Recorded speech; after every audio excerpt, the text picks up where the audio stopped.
In this episode, I'm going to talk about Buddha's Eightfold Path, which is known as the Buddha's progressive path.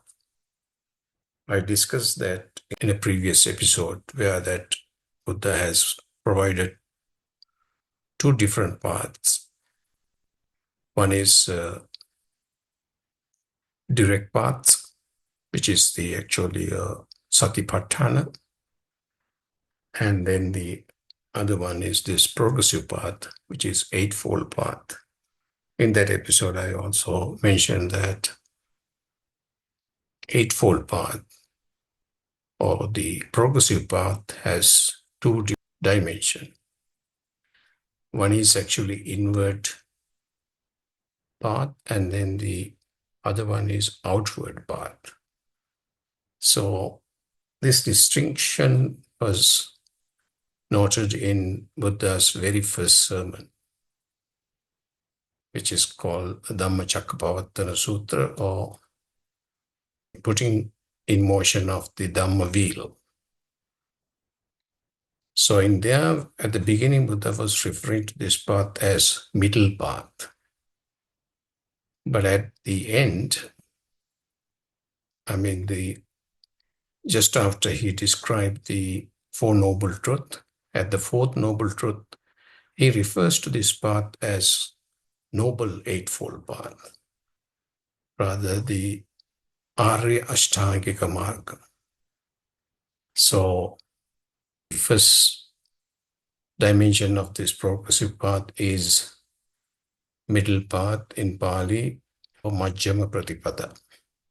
Second dimension, once somebody has been the stream winner, that person will follow the path with a different dimension, and because of that, he referred this dimension as Arya Ashtangika Marga, or the Noble Eightfold Path. So that is how I see that really this progressive path is being divided into two different aspects, or you could call it is two different dimensions. If I expand a little bit more on this, Eightfold Path is referred to as Samma Ditti, Samma Sankappa, Samma Vacha, Samma Kammanta, Samma Ajiva, Samma Vayama, Samma Sati, Samma Samadhi. This is in Pali, but in English, of course, the word Samma, I will use the Samma as it is, because I do not like the other words is being referred or it's been translated. So Samma to me is actually non-dual approach, or the openness.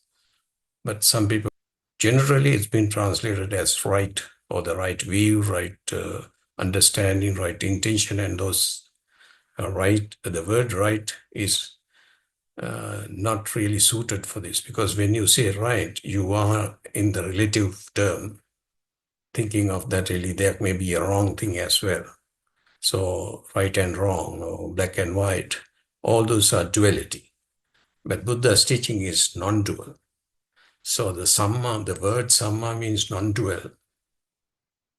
When he says Samma Ditti, it is actually non-dual view, or the openness.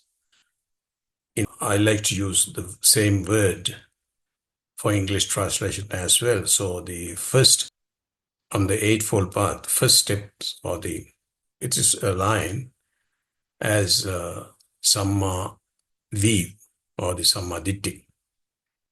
And then Samma Sankappa means actually Samma thoughts.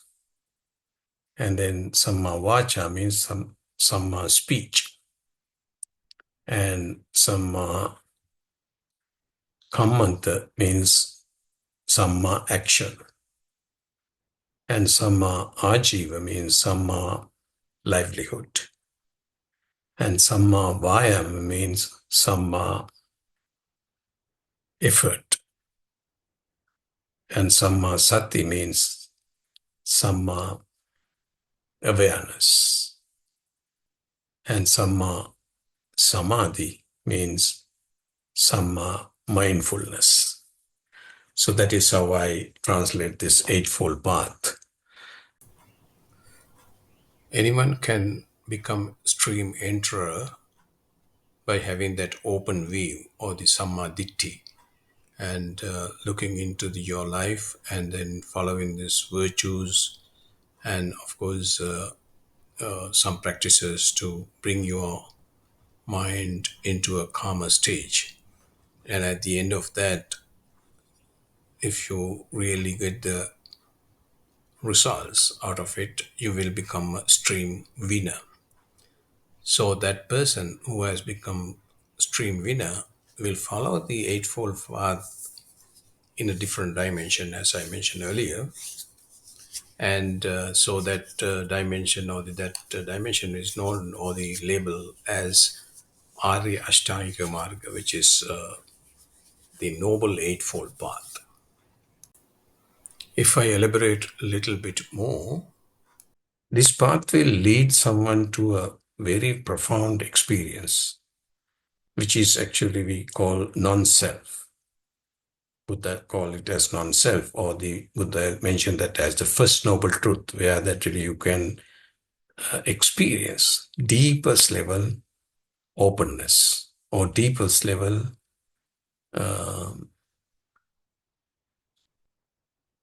non-self. So once you experience that, you become a stream winner. After becoming a stream winner, that person would follow the Eightfold Path again, which is the fourth noble truth. At this point in time, this person understands that the necessity of fourth noble truth, which is the Noble Eightfold Path or the Arya Ashtanga Marga. Now here we are referring to the same steps and same path, Eightfold Path, but with a different name because it's coming from a different perspective. So the first aspect of this progressive or the Eightfold Path is inward. Any person who's been recognized as the stream enterer, that person would follow or that person would adhere to this progressive path inwardly. So once you be in that path and then inwardly followed, he will come or that person will come to a realization or the recognition true nature, or people would call it enlightenment for a fraction of a second. Buddha mentioned that as the understanding the first noble truth. So since then, because of that understanding or that insight into that first noble truth is experience. That experience stay with you all the time. So with that, you will still continue to follow that Eightfold Path, but in a different perspective. That is why I call it as a different dimension. And with that dimension, it's actually I'm just coming up with my own experience. What will happen is that it automatically sink into you rather than you just taking an effort to follow it. Because your experience of that non-self is surging through you all the time without any effort now, because it is so profound. You can't let go of that because it's not a memory, it's not a concept, it is not a memory of what is residing in your mind. It's actually an experience which has no limitation. So that is where that you will find the real true meaning of this non-self. And from there onward, of course, you follow that Eightfold Path until you see that your remaining 7 fetters are being visually faded away. And for that, Buddha has given that 4 stages of enlightenment. And I have explained that in a different episode. You could refer to that in this channel. And you could see that really this particular process is being explained in a different ways by all these modern day spiritual masters or the enlightened masters as well. And if you go to the history, and then you could refer to this Ramana Maharshi has been going through the same process. Explain this process of inward and outward path. And beauty of that is actually Rupert Spira was giving the similar explanation. So I'm going to tag along with Rupert Spira and explain that process, how Ramana Maharshi went through, and then the way that really to the Buddha's inward and outward path, or the progressive path in that both aspect or both dimension. Ramana Maharshi, a great 20th century Indian sage, as a 16-year-old boy, a little bit older than you. How old are you? Almost 13. Okay, well, a little bit older than you. He was a regular schoolboy, no interest in, unlike you, no interest in these matters. He would just be playing soccer with his friends and everything. And he went home one night and was overcome by the fear of death. Just out of nowhere, he was just gripped with this fear of death. And it was such a strong fear that he thought he was dying. So he lay down on the floor and he said to himself, I'm dying. What's going to happen to me? And the question, what's going to happen to me, took his mind on exactly the same inward-facing path that we have traveled during our last 2 meditations. The only difference is that for him, it happened spontaneously. Now, I want to add that Rupert was referring to that his retreat session. I think this is just a Q&A part of this his retreat, and he would have guidance would have been the progressive path. As a result of the fear of death, for us, it happened at the suggestion of the meditation. The other thing that was unusual about his case is that when he lay down, he mimicked with his body the posture of death, and he asked himself this question, what is going to happen to me? Who am I? He was taken directly. It wasn't a question of flowing down and down and down in ever-widening rings of being. He went straight to his essential, irreducible nature, and in that... I just want to refer to my one of the previous episode as well. I did an episode about Ramana Maharshi and Eckhart Tolle, and both had a similar kind of experience, very direct experience immediately, overnight, like. So that is what he's referring to. And then I did refer those incidents as I see it, so I can relate to the Buddha's teaching on those kind of direct or spontaneous enlightenment, that because of people who have born into this life may have been really already been the stream winner or the once returner. So those people past that stages of enlightenment, they would really sink into that directly. That's a direct path. So that happens without even any effort. So that is why it's spontaneous enlightenment. So to me, that is that one of the previous birth, he would have been a stream winner or the once returner. So then he just born into this world as the last birth for his samsara. So that is how I see it. So we'll see how this progress with Rupert's explanations. Moment realized that it has no limitations. that it is completely without limits. That is, it is not something that is in time or space and thus is immortal, that it wasn't born and that it doesn't die, that it doesn't, in other words, share the limits and destiny of the body. Here Rupert is explaining that non-self experience, which I have referred earlier, at a deeper level. That deepest level of experience, and there is no rings or no any limitation, and there is no relevance to birth or death. That's the experience that I'm referring to as Buddha mentioned, because that is what the first noble truth. That means in fact, our most inner experience is, or it has no limitation, no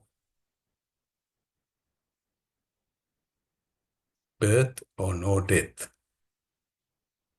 When you have that experience, of course, there is no fear of dying. I can recall that one time, even Eckhart Tolle was answering Oprah Winfrey's questions of whether don't you have a fear of death? And straight away, Eckhart Tolle mentioned that, no, I don't. That's a similar thing. Now, like here, Ramana Maharshi did not, after his transformation or the transcendence, he let go of that self-image or yourself or the conceptualized self or the relative truth and actually experience the absolute truth, which is the first noble truth. Second noble truth is, of course, our existence, because Buddha mentioned that arising of this or the becoming make us a person. At the same time, the third noble truth, you already let go of that world, that existence, and then realize this profound state of non-self, where you don't have that fear of death or the birth, and that gives you the direct experience of the noble truth. But then in this life, you have to face so many things in this secular world. But the fourth noble truth is, Buddha mentioned that there's one who has seen this first noble truth and the first, second, and third noble truths. He would see the fourth one as well, because that person will gradually sink into this non-self nature. That's what he mentioned as Arya Ashtanga Marga, in the sense that the noble path, that is that Eightfold Path, would be on the outward facing.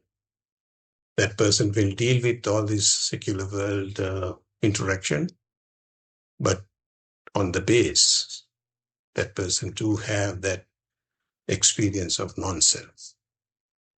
So that is sudden enlightenment, and it's very rare. For most of us, our minds have to flow down and down and down in ever-widening rings of being.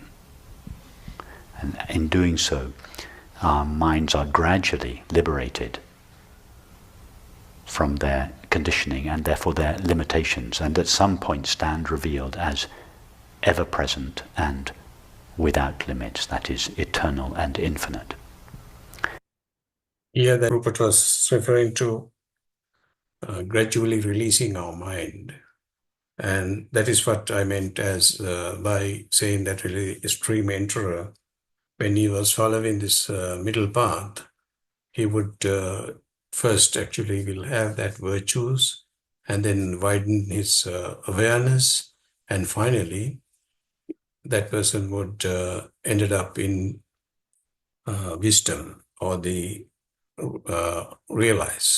recognize the wisdom, or the inner peace, or the inner self.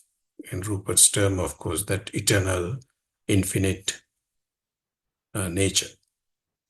So, and that is the experience that is referred to as enlightenment, awakening, or illumination. The recognition, not just that I am aware, but the recognition of the nature of that awareness, its eternal, infinite nature. So that recognition is the end of the first step, the first stage, and thereafter, So here what he mentioned was a very good point, that there are so many people actually who has been doing meditation, and they think they have achieved this enlightenment. But Rupert refers to that as the your awareness, only the awareness. But he mentioned that really you have to go beyond that awareness to get into this enlightenment. It is a very good point, because I have noticed so many practitioners mistaken that, and then they are still entangled with their mind, and then they would feel, oh, this awareness is the ultimate end, or the ultimate destination. But as Rupert mentioned, that it's not just awareness, that actually you have to go beyond that awareness. Now, if I describe it a little bit more, some people think that is the present moment. Now they refer to that as present moment, which is not the past, but not the future, but in the present moment. But if you conceptualize this present moment in between those two other concepts, again you are just conceptualizing. It is not the right, or it is not the deepest level of your experience of present moment. So that is why, and that is how I can connect this as when Rupert was saying awareness. So some people feel that awareness has been in the present. But in fact, actually, even in the present moment, if you're thinking that you are in the present moment, that is not what meant by the most of the teachers. I mean, especially even Eckhart Tolle, who's the very good teacher on the present moment. His theme is present moment. But what he's teaching is that deeper level of present moment rather than that concept. So that's what he comes with, the same experience. I can relate to him too. So this is again that really going a little subtler thing that really many people struggle. So I'm trying to bridge that gap as well. Actually, I could see that really some people struggling here because of that gap is your mind-made concepts. And I wrote about this in my book, The Beyond Our Self-Image, and I subtitled that as the true story of a fictional character. You might get refer to that. And so this is again that deepest level of Buddha's teaching, explained by Rupert. outward-facing path involves the establishment of this understanding in all realms of our experience. That is, when we go back out into life, into our activities and relationships, so that Here's another good reference here. He mentioned that outward facing all realms of our existence. So that means that not just only the surface level, this secular world, but even in the deeper level, that different layers of our world of desires, those things also can be eliminated by establishing on this particular experience of non-self. That's what he meant. That's what Buddha meant as well, and by giving the fourth noble truth, saying that this may need to follow by even the person who has enlightened for a fraction of a second, and which is more relevant to that. Similarly, like, Ramana Maharshi, or even maybe even a Tolle, or maybe any other person that who has been enlightened. Now, Rupert is explaining it nicely with his own experience.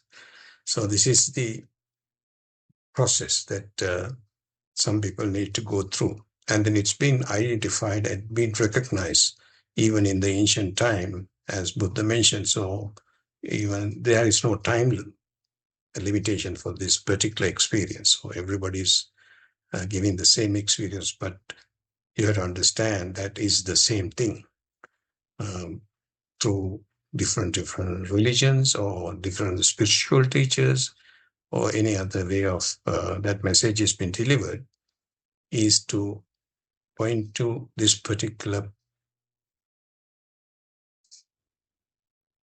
experience of non-self. The implications of this understanding are felt and lived in all realms of experience. And that takes time. Even for Ramana Maharshi, it took time. It took him, in fact, many years, because he didn't have the aid of a teacher. It took him many years sitting on his own in the temple to reconcile everyday life with this new understanding. And in fact, it was only when he met, I don't remember the name, Ganapati Muni, was it? It was only when he met an older man that he was gradually helped to reconcile his enlightened experience with everyday life. Reading texts, he began gradually to find a language to describe his experience. And then he elaborated the path of self-inquiry, which is basically what we were doing this morning and last night is. So here's the beauty of that. When he mentioned that Ramana Maharshi didn't know what to do, like, or he didn't know what happened to him, and then of course he had to go for a guru also. He had to find somebody who's letting him know that this is what is happening and this is what's you are going through. And the beauty of Buddha's teaching is that if somebody actually ground of Buddha's teaching and got this realization, either progressive path or the direct path, he would know that really, of course, Buddha mentioned this kind of a process which will occur. And that is why he gave that fourth noble truth for him to, or that person to follow through, or to let that to happen to you. Allow that kind of a process to occur within you to establish that enlightenment. That is the uniqueness of Buddha's teaching, because it is a core teaching of Four Noble Truths. Once he get that realization, or once he have that glimpse of enlightenment, he would know that the rest of the things will fall in line for him to establish that same the glimpse of enlightenment.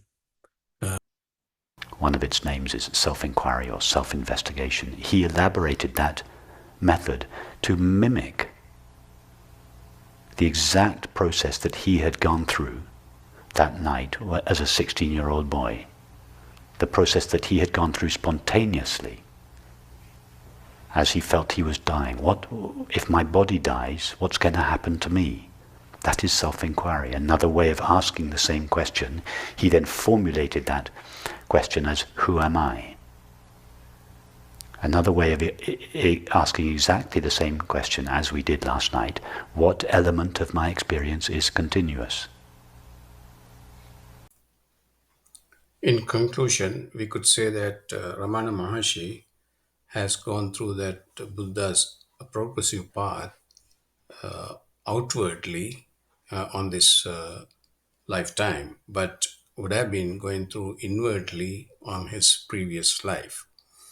And that could be the case on many people around here and then around who's listening here as well. So you may need to trigger that intuition within you to get to that glimpse of enlightenment and then go forward with that outward path. I am referencing these things with my own experience, so I am sharing that with you. I hope this will help you. If you need more clarification, you can write your question or the concern on the comment section below.